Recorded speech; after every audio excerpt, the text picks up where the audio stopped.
할렐루야. 정말 아름다운 봄날입니다. 특별히 우리 수요 오전 예배가 이렇게 따뜻해진 것 같습니다.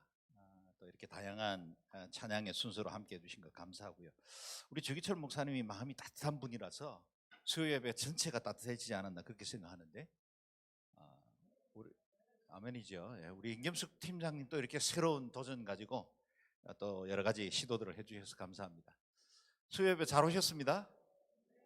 이 시간이 그냥 행복하고 편안하게 주님을 바라보고 또 우리는 진리 가운데 더 견고하게 서는 그런 시간들이 되었으면 좋겠습니다. 오늘도 사도신경, 저와 여러분 신앙 고백으로부터 강해를 시작하겠습니다. 함께 고백합니다. 시작.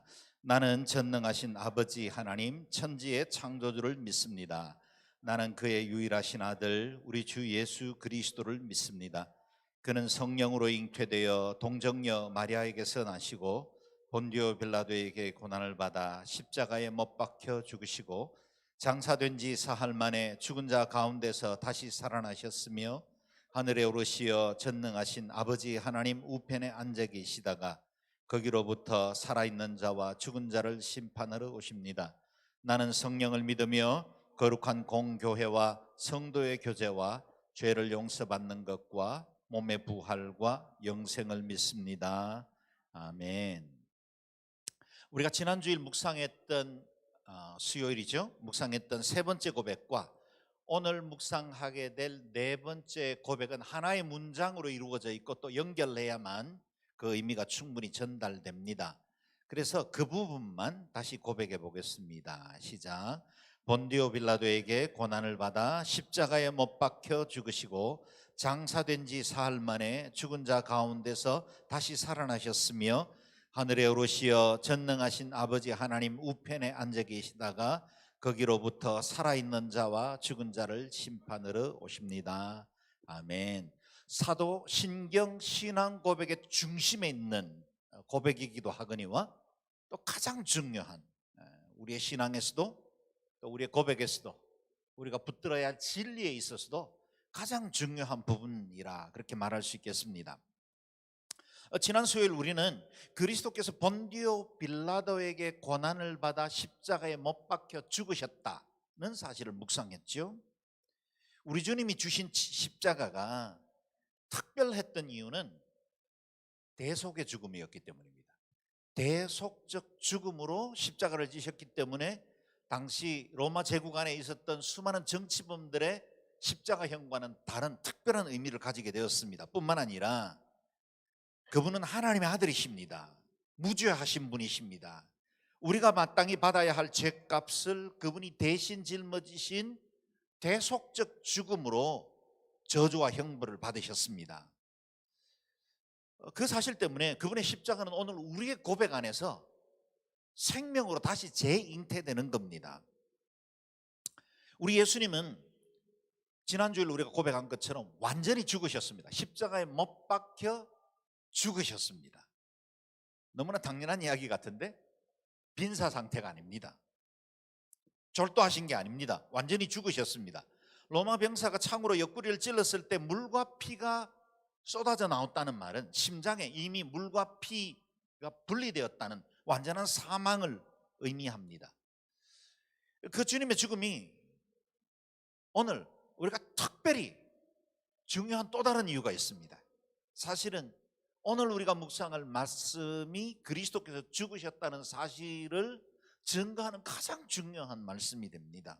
그분은 죽으셨을 뿐만 아니라 다시 살아나셨습니다. 오늘 우리가 묵상할 그 고백이 이것을 담고 있습니다.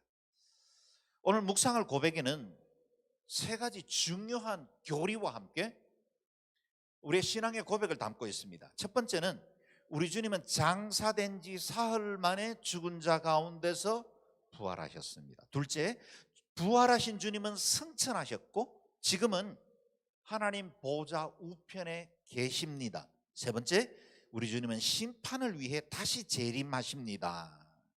우리 주님의 죽음, 부활, 승천, 영광, 재림, 그야말로 우리가 믿고 있는 모든 신앙의 가장 중요한 뼈대, 핵심을 이루고 있는 내용들이 오늘 본문에 고백되어 있습니다. 우리가 읽었던 조금 전에 여러분 함께 읽어주셨던 사도행전 1장에는 이 세 가지 핵심 사실들이 사건적으로 역사적 배경에 따라 기록되어 있는 말씀입니다. 그래서 오늘 본문을 세 가지 주제를 따라 좀 더 깊이 묵상해 보겠습니다. 첫 번째, 우리 주님은 죽음에서 부활하셨습니다. 죽음에서 부활하셨습니다. 사도신경의 언어로 다시 고백해 볼까요? 시작. 장사된 지 사흘 만에 죽은 자 가운데서 다시 살아나셨습니다. 아멘. 십자가 위에서 운명하신 주님은 그 시신을 부자였던 아리마대 사람 요셉에게 의탁하게 되었고, 그는 자신의 새로 돌로 판 무덤에 우리 주님의 시신을 안치합니다. 예수님의 장례에 관해서는 마태복음에 보다 자세하게 기록되어 있는데요, 같이 읽어보겠습니다. 시작. 날이 저물자 아리마대 사람 요셉이라는 한 부자가 왔습니다. 그 사람도 예수의 제자였습니다. 요셉이 빌라도에게 가서 예수의 시신을 달라고 청하자 빌라도는 내주라고 명령했습니다. 요셉은 시신을 가져다가 모시천으로 쌌습니다. 그리고 바위를 뚫어서 둔 자기의 새 무덤에 예수의 시신을 모신 다음 큰 돌을 굴려 무덤 입구를 막고 그곳을 떠났습니다. 아멘. 이 본문에 당시의 모든 장례 풍습들을 추측해 볼 수 있는 단서들이 담겨 있습니다. 당시의 장례법은 오늘날처럼 3일장 혹은 5일장 그렇게 치르지 않습니다. 사망이 확인되면 곧바로 시신을 깨끗하게 씻어서 세마포 모시천이라고 표현되어 있죠. 그것으로 싸서 기름으로 발라 돌로 판 무덤 속에 안치합니다. 아리마대 요셉도 주님께서 운명하신 그 저녁에 바로 염을 해서 자신의 새 무덤에다가 모셨다, 그렇게 기록하고 있죠. 그가 부자였기 때문에 아마도 미리 마련해 둔 가족 묘지였을 거다, 그런 생각을 합니다. 오늘날 무덤에는 한 분만 모시기도 하고 때로는 가족 묘지로 이렇게 여러 유해들을 같이 모실 수 있는 공간을 만들어 놓은 분들도 있죠. 당시의 본문은, 당시의 모든 이 장례에는 1인용 묘지는 거의 보기가 드물었고 대부분은 여러 명을 안치할 수 있는 돌로 된 것을 파서 그 굴에다가 여러 시신을 안치할 수 있는 구조였고, 큰 돌로 입구를 막아 두었다가 차례로 그 가족들을 시신을 장례를 치렀던 그런 형식이죠. 이같이 예수님의 장례에 대한 기록, 그게 굉장히 구체적이고 실제적입니다. 아리마대 사람의 새 무덤이라 그랬기 때문에 이전에는 장례를 치르지 못한 빈 무덤이었고, 그 무덤에 첫 번째 우리 예수님을 모시게 되었다는 겁니다. 우리 주님의 장례는 역사적 배경을 띠고 있습니다. 당시의 문화 속에서 이루어졌습니다. 그것은 단순한 상징이거나 우리에게 어떤 의미로 그치지 않고 그것은 역사적 사실에 기초하고 있다는 사실을 보여줍니다. 뿐만 아니라 우리 주님의 그 죽음 이후에 주님께서 사흘 만에 부활하셨다고 고백하고 있습니다. 사도신경에서 특별히 장사된 지 사흘 만에 부활하셨다라고 강조하여 고백하는 이유가 있습니다. 이 사흘이라는 시간은 정확하게 우리 인간의 완전한 죽음을 의미하기도 하고, 동시에 예수님께서 공생애를 사시는 동안 자신의 죽음에 대해서 반복적으로 예고할 때마다 사흘 만에 죽은 자 가운데서 다시 살아나실 것이라는 예언의 말씀이 그대로 성취되었다는 사실을 증거하고 있습니다. 여러분, 상상력을 조금 동원해서 예수님께서 돌아가신 이후에 사도들이 맞이했던 그 사흘을 한번 상상해 보십시오. 정말 그 사흘은 긴 시간처럼 느껴졌을 겁니다. 절망과 두려움으로 보내야 했던 시간이죠. 우리가 즐겁게 여행하며 보내는 사흘은 눈 깜짝할 새에 지나가는 것처럼 여겨질 수 있지만, 그러나 불안과 두려움, 염려, 외로움, 초조하게 어떤 결과를 기다릴 때 그 사흘은 굉장히 긴 시간이죠. 제자들에게도 사흘 만에 다시 살아나셨다, 이 고백은 그들의 삶 속에 경험했던 그 아픔과 두려움들이 고스란히 녹아져 있는 단어였다라는 겁니다. 그 사흘 시간 일부 제자들은 질에 낙심해서 고향으로 돌아갔고, 일부 제자는 앞으로 우리가 무엇을 해야 하는지 알지 못한 채로 넋이 나간 채 두려움으로 빠진 그런 시간이었습니다. 남은 제자들도 다락방의 문을 걸어 잠그고 두려움 가운데 숨죽여 보내고 있었던 시간이었죠. 그래서 그 제자들이 고백했던 사흘, 사도들에게 있어서의 사흘은 그들의 마음속에 있었던 그 두려움과 염려가 고스란히 녹아져 있었던 고백 속의 사흘이었다는 겁니다. 그리고 그 죽음, 그것은 사흘이라는 시간의 배경을 안고 있는 것처럼 그분의 부활도 사흘 이후에 주어진 역사적 배경을 띠고 있다는 사실을 증가하고 있습니다. 그 기쁨으로, 어둠으로 덮인 사흘이 지나고 맞이한 새벽의 부활, 모든 것을 바꿔놓았죠. 무덤은 비었고 우리 주님은 죽은 자 가운데서 다시 살아나셨습니다. 인류 역사의 가장 위대한, 역사의 흐름과 인류의 운명을 바꿔버린 신새벽이 그 아침에 임한 것입니다. 우리 주님 부활하셨습니다. 아멘. 우리 주님께서 부활하신 이 사건은 제자들에게는 특별히 그들의 인생과 삶의 완전한 변화를 이루게 되었습니다. 예수의 시신에 향유라도 발라드리고 싶었던 여인들의 소박한 마음이 부활의 큰 기쁨으로 변화되는 순간이었죠. 주님의 십자가가 가지고 있는 그 죽음, 그것이 우리에게 큰 의미가 될 수 있었던 것은 부활이 있었기 때문에 그 죽음의 의미와 가치가 분명해졌다는 것이라는 것입니다.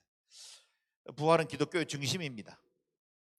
주님께서 다시 살아나셨기 때문에 저와 여러분이 믿고 있는 이 주님은 오늘도 살아계신 나의 하나님이라고 고백할 수 있게 됐고, 기독교는 생명의 종교, 부활의 종교, 영생의 종교가 될 수 있었습니다. 오늘날 저와 여러분에게 전해진 이 기쁨의 소식은 부활의 아침으로부터 시작되었습니다. 그래서 윌리엄 바클레이는 주님의 부활에 대해 이렇게 고백합니다. 제가 읽어볼게요. 그리스도의 신앙의 중심은 부활이다. 부활이 없었더라면 우리는 십자가의 참 뜻을 몰랐을 것이다. 부활이 없었더라면 십자가는 한 사람의 착한 어른이 비극적인 죽음을 마친 것으로 끝나버리고 만다. 그 소문은 몇 세기를 거쳐 오늘날까지 전해졌을지도 모른다. 그러나 그 이상의 일은 없었을 것이다. 아니, 그런 소문은 쉬 사라져 버렸을 것임에 틀림이 없다. 우리가 십자가를 알고 있는 것은 부활이 있었기 때문이다. 그리스도답게 하는 일은 부활이다. 저와 여러분이 나의 주님이라고 고백하는 그 주님이 부활하셨기 때문에 만왕의 왕이 되시고 온 땅을 통치하시는 구주가 되셨다는 겁니다. 장사된 지 사흘 만에 죽은 자 가운데서 다시 살아나셨다. 이 놀라운 기적이 저와 여러분을 영생으로 이끌어 갔습니다. 그렇다고 해서 우리 주님의 부활을 모든 사람들이 믿었던 건 아닙니다. 주님 부활하셨다는 소식을 전하기 위해서 큰 기쁨으로 한달음에 달려간 여인들이 있었는가 하면 그 주님의 부활하심을 은폐하기 위해서 돈을 주고 매수하여 거짓을 꾸며낸 제사장 무리도 있었습니다. 우리 주님의 부활을 목격하고 극적으로 변화된 제자들이 있었는가 하면 그 못 박힌 손에 내 손가락을 집어넣어 보기 전까지는 나는 믿지 못하겠다 말한 제자들도 있었습니다. 이렇게 주님의 부활이라는 그 사실, 팩트가 모든 사람을 믿음으로 이끌지는 않습니다. 어떤 사실에 대한 신앙적 응답, 나의 고백이 없으면 그것이 아무리 대단한 진리, 사실이라 할지라도 그것이 영향을 끼치지 못합니다. 한 개인을 변화시키지 못한다는 사실입니다. 그래서 사도신경에 우리가 고백하는 그 부활의 주님이 중요한 이유가 거기에 있습니다. 요즘 인터넷에는 지구가 둥글지 않고 평평하다, 여러분 보셨습니까? 지구가 평평하다고 믿는 사람들의 모임이 많이 있습니다. 넷플릭스가 만든 다큐 중에 하나에 지구를 평평한 땅으로 믿고 있는 사람들을 심층 취재를 했고 그 사람들이 주장하는 내용들을 이렇게 다큐로 정리를 한 것을 본 적이 있습니다. 지구가 둥글고 인공위성에서 찍은 둥근 지구의 사진, 그리고 최근에 화성에 도착한 이 우주선에 관한 이야기를 아무리 해도 이분들은 지구는 평평한 것으로 생겼고, 그리고 그 위에 둥근 원반이 형성이 돼서 지구가 지금 보고 있는 해와 달과 별은 그 안에서 왜곡된 형태로 드러났다라고 말합니다. 여러분, 그런 분들 만나보면 굉장히 멀쩡해요. 공부도 많이 하신 분들입니다. 그런데 지구는 지금도 평평하다는 전제, 편견, 확증, 편향의 오류에 빠지면 지구가 둥글다고 믿고 있고 초속 460m로 자전하고 있고 초속 수만 킬로로 지금도 우주 궤도를 날아가고 있다는 것 자체를 믿지 못하는 겁니다. 이와 같은 오류에 빠진, 편향에 빠져 있는 사람들에게는 아무리 진리를 사실이라고 말해도 받아들여지지 않습니다. 그래서 안 믿는 것이 정상일 때가 많아요. 어떻게 보면 우리가 예수, 이렇게 좋은 예수, 우리가 만난 이 그리스도, 이 복되신 예수님 전하는데 왜 그렇게 안 믿죠? 근데 그 사람에게는 안 믿는 게 정상처럼 여겨진다는 거예요. 자기의 오류에 빠져 있기 때문이죠. 오늘 큐티 본문 마태복음 22장에도 혼인잔치에 초대받은 사람은 많지만 참여한 사람은 적습니다. 누구나 참여할 수는 있지만, 그러나 예복을 입고 그 혼인잔치를 누릴 수 있는 사람은 많지 않습니다. 그래서 이와 같이 초대받은 사람은 많지만 선택받은 사람은 적다라고 주님 말씀하시죠. 여러분, 주님의 부활이 믿어지세요? 그것이 여러분에게 얼마나 큰 축복인지를 아셔야 돼요. 여러분, 우리는 이 부활이라는 팩트 앞으로 초대는 받았지만 그게 내 신앙 고백 안에서 사도신경으로 그게 나의 믿음으로 고백되어지는 그 순간 나는 하나님의 선택받은 자라는 걸 확인할 수 있게 되는 거예요. 저와 여러분, 예수님의 부활을 믿은 것 자체가 은혜고 큰 복인 줄로 믿습니다. 부활 사건이 내 믿음 안에서 확신될 때 그것이 내 삶을 기적으로 이끕니다. 그래서 신앙 고백이 중요합니다. 다시 한번 고백해 볼까요? 시작. 장사된 지 사흘 만에 죽은 자 가운데서 다시 살아나셨습니다. 아멘. 이 주님의 부활을 믿음으로 받아들인 사람들의 삶에는 극적이고 완전한 변화가 일어났습니다. 그리고 그 부활을 증거하기 위해 자신의 생명까지도 아까워하지 않고 드린 수많은 사람들의 이야기가 지난 2000년 교회 역사의 중심을 관통하고 있다는 겁니다. 오늘 읽은 사도행전 본문 앞 3절에 이렇게 증가하고 있습니다. 같이 읽어보겠습니다. 시작. 예수께서 고난당하신 후에 자신이 살아계심을 여러 가지 확실한 증거로 사도들에게 직접 보여주셨고 40일 동안 그들에게 나타나 하나님 나라에 대한 일을 말씀하셨습니다. 아멘. 여기 고난당하셨다라는 말은 예수님께서 십자가에 지시고 고초당하셨다는 의미이고요. 그리고 그 주님은 십자가에 못 박혀 돌아가셨지만 사흘 만에 부활하셨다. 그리고 그 부활하신 주님께서는 여기 본문에 이렇게 나와 있어요. 자신이 살아계심을 여러 가지 확실한 증거로 사도들에게 직접 보여주셨다. 이 단어들이 설명하는 건 예수님의 부활이 얼마나 분명한 사실인지를 몇 가지의 중요한 단어들을 통해서 설명하고 있죠. 그리고 그 일에 수많은 증인들이 있었음을 사도 바울은 고린도전서, 고린도 교회에 쓰는 편지에서 증거하고 있습니다. 15장인데요. 같이 읽어보겠습니다. 시작. 내가 전해받은 가장 중요한 것을 여러분에게 전했습니다. 그것은 그리스도께서 성경의 말씀대로 우리 죄를 위해 죽으시고 장사되셨다가 성경의 말씀대로 3일째 되던 날 다시 살리심을 받아 게바에게 나타나시고 그 다음으로 12제자에게 그 후 500명이 넘는 형제들에게 동시에 나타나셨으니 그 가운데 대부분이 지금도 살아있고 어떤 사람들은 잠들었습니다. 그 후에 야고보에게 나타나셨고 그 다음으로 모든 사도들에게 마지막으로 다리 차지 못한 채 태어난 사람과 같은 내게도 나타나셨습니다. 아멘. 사도 바울은 자신도 부활의 증인이라는 사실을 말하면서 이전에도 수많은 증인들이 있었다. 허다한 구름같이 둘러싼 증인들이 이 부활의 사건들을 증거하고 있다. 그들 중에 테바는 지금도 살아있어. 이 편지를 쓰는 그 당시에는 아직도 부활을 목도했던 사람들이 테반이 살아있었던 그런 시대였다라는 겁니다. 이 고백을 하면서 3절에 제일 중요한 말씀 아시죠? 내가 전해받은 가장 중요한 것을 여러분에게 전했습니다. 여러분, 가장 중요한 것 뭡니까? 부활 사건이에요. 우리 기독교 복음에서 가장 중요한 사건이 뭘까요? 부활이에요. 그래서 우리 고백 안에서 이 부활이 나의 믿음이 되면 그때부터는 내 삶에 기적이 임하고 구원이 임하고 영생이 열리는 거예요. 보세요. 성경 말씀대로 죽으셨고 성경 말씀대로 3일째 되던 해 날에 부활하셨다 그랬습니다. 이 사실은 성경의 문자로 기록된 말씀에 그치지 않고 수많은 제자들에게도 확정되었다, 드러나게 되었다 그런 것입니다. 지난 2000년 교회 역사 가운데 부활을 경험한 헤아릴 수 없는 많은 성도들이 이 일의 증인입니다.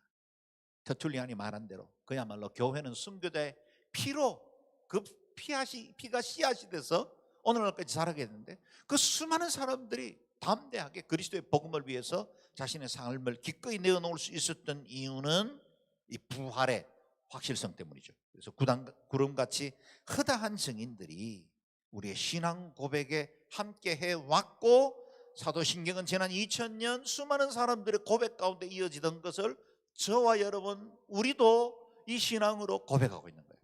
그래서 사도신경을 고백할 때는 감동으로 감격으로 고백해야 돼요. 이 고백하다가 자기의 생명을 드린 수많은 사람들이 지켜온 고백이기 때문이죠. 다시 한 번 더 저와 여러분 내 신앙으로 고백해 보겠습니다. 시작. 장사된 지 사흘 만에 죽은 자 가운데서 다시 살아나셨습니다. 아멘. 이 고백이 우리에게 소망스러운 이유가 있습니다. 우리 주님께서 부활하셨기 때문에 저와 여러분도 부활을 소망할 수 있게 되었습니다. 우리 주님이 부활의 첫 열매가 되셨기 때문에 저와 여러분도 부활에 이어지는 열매가 될 수 있었습니다. 그리고 이 부활의 날은 저와 여러분의 삶에 최종적인 결과가 무엇인지를 말해주고 있어요. 여러분, 우리는 끝을 알고 사는 사람들입니다. 지금 우리는 5분 뒤도 모르고 내일 일도 알지 못해요. 그런데 우리 인생의 끝은 알아요. 그 모든 과정들, 때로는 힘들 거예요. 때로는 어렵고 힘겨운 걸음을 옮겨야 하는 때도 있습니다. 그런데 그 끝은 분명해요.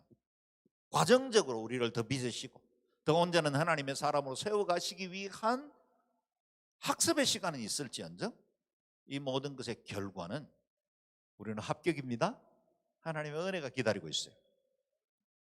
그 최종적인 결과는 부활이라는 겁니다. 그러므로 저와 여러분의 삶은 부활이라는 가장 영광스러운 결과를 전제하고 지금 살아가고 있는 거예요. 우리는 결과를 알아요. 그리고 마치 녹화 방송을 보는 것처럼 지금 우리는 결과를 다 알고 있는 채로 지금 살아가고 있는 겁니다. 그러므로 이 땅에 빈부귀천이 그리 중요하지 않습니다. 건강하든지 병약하든지 살든지 죽든지 그것 별로 중요하지 않습니다. 부활을 전제로 하고 살고 있기 때문이죠. 그래서 부활을 전제로 하고 있는 삶은 언제나 긍정입니다. 우리가 지나온 과거는 은혜 아닌 것이 하나도 없습니다. 우리가 살고 있는 현재 그것은 늘 주님의 임재 안에 누리는 평강입니다. 앞으로 살아보지 못했지만 우리가 살아갈 미래는 늘 희망적입니다. 우리 주님이 최종적인 부활의 결과를 우리에게 허락하셨기 때문이죠. 두 번째, 우리 주님은 승천하셨으며 하나님 우편에 계신다는 사실입니다. 우리 예수님은 부활하신 이후에 40일 동안 제자들 곁에 남아 머무르셨습니다. 이 40일 기간 동안 제자들의 믿음을 경고케 하셨고 그 무엇보다 하늘나라의 일을 가르치셨습니다. 땅의 일이 아니라 하늘나라 일을 구하며 살라고 하신 것입니다. 그 후에 주님은 승천, 곧 하나님의 보좌 우편으로 올라가셨고 거기 앉아 계시게 되었다는 겁니다. 사도신경의 고백으로 다시 고백해 보겠습니다. 시작. 하늘에 오르시어 전능하신 아버지 하나님 우편에 앉아 계십니다. 아멘. 우리 주님께서 하늘에 오르시는 장면을 오늘 본문 사도행전 1장은 아주 자세하게 기록을 남기고 있습니다. 9절 10절인데요. 같이 읽어보겠습니다. 시작. 예수께서 이 말씀을 하신 뒤 그들의 눈앞에서 들려 올라가셨습니다.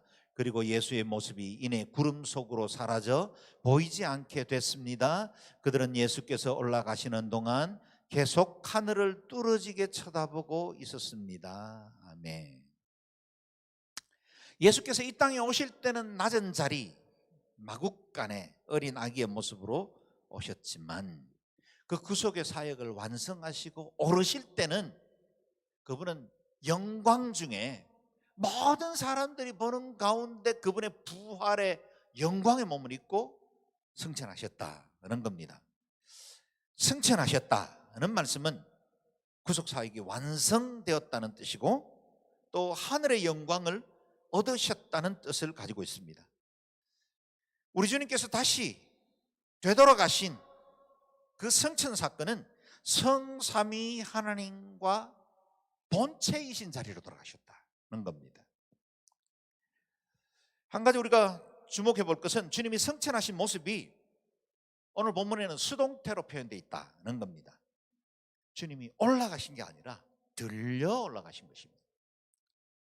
주님의 힘으로 점프하신 게 아니라 하늘에서 강력한 힘이 우리 주님을 이끌어 올라가신 것입니다. 그래서 우리 주님의 그 부활하신 장면은 마지막 날 우리가 주님 앞에 설 때 장면과 같아요. 여러분, 내 힘으로 하늘 점프해서 달까지 가겠어요? 아니면 더 높이까지 올라갈 수 있겠어요? 이 지구에 어마어마한 은하계 그 어느 쪽에 천국이 있는 게 아닙니다. 스카이는 우리가 볼 수 있지만 헤븐은 우리 눈에 보이지 않아요. 우리 힘으로 넘어가는 곳이 아닙니다. 다른 세계, 물질과 모든 세상과는 다른 세계로 들어갈 텐데 그때 내 힘과 내 공로로 가는 게 아니라 돌려 올라가게 될 거예요.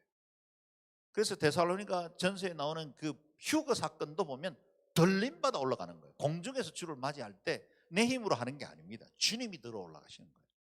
우리 주님이 승천하시는 그 장면이 곧 우리가 장차 맞이하게 될 주님 앞에 그 들림받는 사건을 상징하고 있다는 겁니다. 그리고 하늘에 오르신 주님은 지금 하나님 보좌 우편에 계십니다. 그 우편은 단순한 위치를 의미하는 것이 아닙니다. 우편은 권위를 상징하죠. 하늘과 땅의 모든 권세를 가지신 분이란 뜻입니다. 이 땅에 인간의 몸을 입고 오실 때 자기를 비워 종의 형체를 가져 사람들과 같이 나타지셨는데 이제는 승천하시자 하나님께서 그 영광의 본체 삼위일체 하나님의 거룩한 신분으로 영광으로 다시 덧입게 되었다는 겁니다. 그래서 신학자 로흐만 교수는 주님의 승천이 갖는 의미를 이렇게 설명합니다. 예수께서 하나님의 오른편으로 오르심은 피 안의 천공의 세계, 눈에 보이지 않는 하늘 그 어느 공간으로 가신 게 아니라, 들어가심을 의미하는 것이 아니라 그것은 하나님과 함께 있는 예수의 존재, 하나님의 차원에서 예수의 능력과 영광 안에 계시는 그의 존재를 의미한다. 이제 예수 그리스도는 하나님으로부터 하나님의 존재 양식에서 우리와 함께 계신다. 상징적으로 표현한다면 그는 우리의 중보자로서 하나님과 함께 계신다. 신학자들의 말은 늘 어려워요. 꼭 이렇게 표현 안 하셔도 되는데 참 어렵게 말했죠. 그러나 여러분, 심플하게 말하면 주님께서 하나님 보좌 우편에 계신다는 말은 하나님과 영광의 본체를 함께 가지고 계신다는 뜻이요, 하늘과 땅의 모든 권세를 가지신다는 의미입니다. 그리고 여기서 우리가 놓치지 말아야 할 중요한 의미가 있는데, 우리 주님이 하나님의 보좌 우편에 계신다는 말은 우리의 중보자로 계신다. 보좌 가까이에 계시면서 우리의 중보자가 되신다는 것을 의미합니다. 우리의 연약함을 체휼하신 분이시죠. 우리의 약함도 부족함도 다 아시는 분이십니다. 그런데 그분이 하나님 보호자 곁에 계세요. 그래서 그분이 하는 역할은 우리의 넘어지고 연약하고 찢어지고 상하고 자기 자신에 대해서도 만족 못하고 자기에 대해서 늘 실망하기도 하고 이런 우리의 연약함을 주님께서 보호자 가까이 계시면서 하늘 아버지께 중보자로 계신다는 겁니다. 이에 대해서는 히브리서 기자가 정확하게 설명하고 있어요. 4장 말씀인데요. 개정 번역본으로 같이 읽어보겠습니다. 시작. 그러므로 우리에게 큰 대제사장이 계시니 성천하시니 곧 하나님의 아들 예수시라. 우리가 믿는 도리를 굳게 잡을지어다. 우리에게 있는 대제사장은 우리의 연약함을 동정하지 못하실 리가 아니요 모든 일에 우리와 똑같이 시험을 받으신 이로되 죄는 없으시니라. 그러므로 우리는 긍휼하심을 받고 때를 따라 돕는 은혜를 얻기 위하여 은혜의 보좌 앞으로 담대히 나아갈 것이니라. 아멘. 우리의 마음을 아시는 주님, 내 연약함을 동정하시는 하나님, 내 모든 상함과 고통을 다 몸으로 겪어보셨던 행로에 권하시고 눈물 흘리시고 때로는 목마르다 말씀하시고 줄이시기도 하셨던 그분이 우리의 모든 몸에서 경험하는 것들뿐만 아니라 우리의 마음으로 느낄 수 있는 모든 것들을 체휼하시고 몸으로 그 긍휼을 경험하셨고 그리고 대제사장이 되셔서 지금은 하나님 보좌 우편에 앉아 계신다. 그러므로 때를 따라 도움이 필요할 때, 절박하고 무너질 때 언제든지 돕는 은혜를 얻기 위하여 하나님 보좌 앞으로 담대히 나아갈 수 있게 되었다는 겁니다. 여러분, 우리 하나님이 계신 보좌가 은혜의 보좌라 오늘 이렇게 표현하는 이유가 뭘까요? 은혜의 보좌가 될 수 있었던 건 하나님 그분이 은혜가 풍성하신 하나님이시기 때문입니다. 더욱이나 그분 곁에는 우리의 중보자 되신 예수 그리스도가 계시거든요. 그래서 그분 보좌 앞으로 나아갈 때 우리가 은혜로 나아갈 수 있습니다. 그래서 하나님의 보좌 앞으로 나아가는 그 카펫은 자비라는 실로 짜여져 있는 거예요. 그분의 자비가 있기 때문에 우리가 그 카펫을 밟고 언제든지 하나님께로 나아갈 수 있게 된 것입니다. 우리의 신앙으로 다시 고백합니다. 시작. 하늘에 오르시어 전능하신 아버지 하나님 우편에 앉아 계십니다. 아멘. 마지막 세 번째로 우리 주님은 심판을 위해서 다시 재림하신다는 사실입니다. 우리 주님은 지금은 하나님 보좌 우편에 계시지만 어느 때 어느 시간이 되면 우리 주님은 다시 오시겠다 말씀하셨습니다. 주님의 초림이 350회 직간접적 예언을 통해서 우리에게 오셨고 그것이 사실이 되셨다면 주님의 재림을 예언하는 450회 신구약의 직간접적인 예언도 반드시 성취되게 될 것입니다. 우리 주님은 다시 오십니다. 사도신경의 고백으로 드려보겠습니다. 시작. 거기로부터 살아있는 자와 죽은 자를 심판하러 오십니다. 아멘. 우리 주님의 재림에 관해서는 성경 여러 곳에 예언되었고 우리가 또 자주 설교를 통해서 듣기 때문에 오늘은 그냥 사도신경에 고백된 단어의 의미만 좀 집중해서 풀어보겠습니다. 오늘 본문에 보면 거기로부터 그랬습니다. 거기가 어디입니까? 하나님의 보좌가 있는 곳이죠. 하나님의 보좌 우편. 다시 말하면 지금 하늘의 권세와 땅의 모든 권력을 가지고 계신 그분, 그 자리에서 계시는 그곳, 그리고 너희를 위해 처소를 예비하러 가겠다 말씀하셨던 그 아버지의 집, 평안을 끼치노니 곧 나의 평안을 너에게 주노라 보증하시고 약속하셨던 그 집, 바로 그곳에 계십니다. 그리고 그 집에서부터 우리에게 오시겠다 말씀하십니다. 하늘과 땅의 모든 권위를 가지고 오시겠다는 뜻이죠. 인류를 구원하실 하나님의 계획은 시작되었고 완성되었지만 아직 종결되지는 않았습니다. 우리 예수님 다시 오시는 그 날이 완성되는 날입니다. 그 끝을 이루게 될 것입니다. 오늘 읽은 말씀 사도행전 1장에 기록된 천사의 말을 주목해 보겠습니다. 10절 11절 같이 읽겠습니다. 시작. 그들이 예수께서 올라가시는 동안 계속해서 하늘을 뚫어지게 쳐다보고 있었습니다. 그런데 갑자기 흰옷을 입은 두 사람이 그들 곁에 서서 갈릴리 사람들아 왜 여기 서서 하늘만 쳐다보고 있느냐? 너희 곁을 떠나 하늘로 올라가신 이 예수는 하늘로 올라가시는 것을 너희가 본 그대로 다시 오실 것이다 라고 말씀했습니다. 아멘.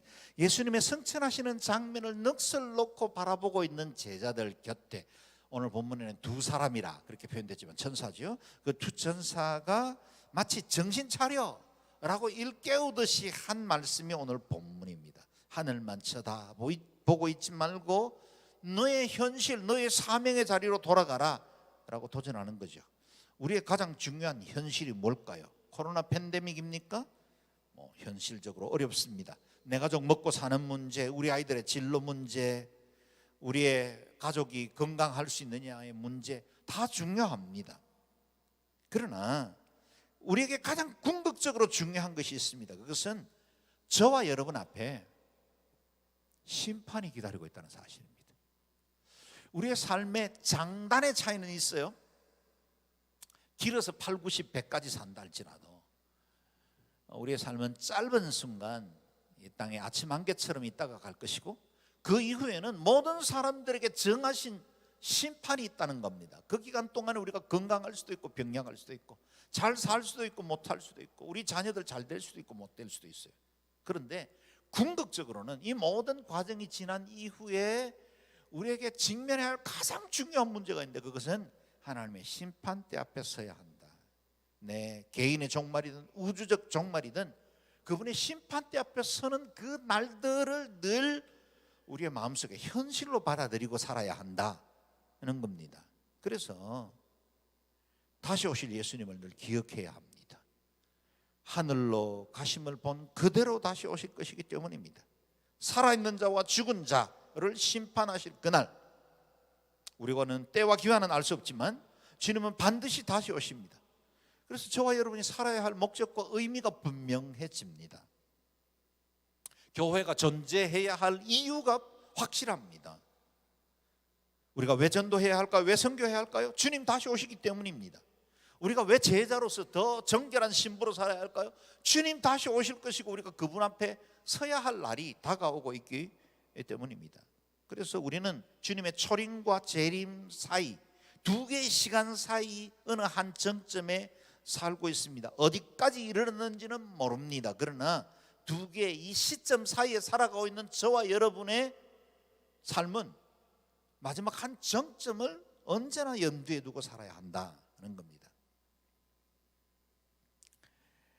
우리는 마치 출생하고 그리고 어느 날 사망이라는 두 시간 사이에 살고 있는 것과 같습니다. 철학자 장폴 사르트르 잘 알죠? 인생은 B와 D 사이에 C로 결정된다 그렇게 말했습니다. birth, death 사이에 어떤 C, choice를 두느냐가 그의 인생이다 그랬습니다. 저와 여러분 안에 그 C가 무엇인가가 중요하다는 거예요. 그게 저와 여러분에게는 크라이스트, 예수 그리스도가 되시기를 주의 이름으로 축원합니다. 언제나 그 주님을 중심으로 살아갈 때 과거 나의 출생도 의미가 있고 미래 나의 죽음도 복되고 의미가 있는 것입니다. 초림 예수님은 어린 아기의 모습으로 베들레헴 말구유에 오셨지만 다시 오시는 주님은 영광스러운 심판주의 모습으로 오실 것이고 모든 나라와 종족과 백성들과 방언들이 그 앞에 서게 될 것입니다. 그때는 양과 염소가 나눠지고 영생과 영벌이 나눠집니다. 아들이 있는 자에게는 생명이 있고 하나님의 아들이 없는 자에게는 생명이 없습니다. 천하 인간의 구원을 얻을 만한 다른 이름을 우리에게 주신 일이 없기 때문입니다. 그 유일한 이름의 C, 그리스도, 그분이 우리의 가장 확실한 영생이요 우리 인생의 운명이고 또 우리의 삶의 목적인 줄로 믿습니다. 이 두 시간 사이는 기회의 시간입니다. 아직은 우리에게 기회가 있습니다. 우리 주님은 제자들이 보는 대로 올라가셨지만 아직 오시진 않았습니다. 다행스럽게도 감사하게도 우리에게는 시간이 주어져 있습니다. 지금은 은혜 받을 만한 때고 지금은 구원의 날입니다. 그 시간 동안 우리의 삶은 하나님 나라 확장을 위한 사도신경을 나의 믿음으로 고백하는 모든 사람들은 하나님의 나라와 그 복음을 위해 살아가는 인생으로 부름받았습니다.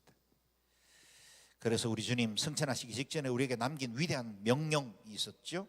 8절 너무나 유명한 말씀 함께 읽습니다. 시작. 그러나 성령께서 너희에게 오시면 너희가 권능을 받고 예루살렘과 온 유대와 사마리아와 땅끝까지 이르러 내 증인이 될 것이다. 아멘. 저와 여러분이 붙들어야 할 비전입니다.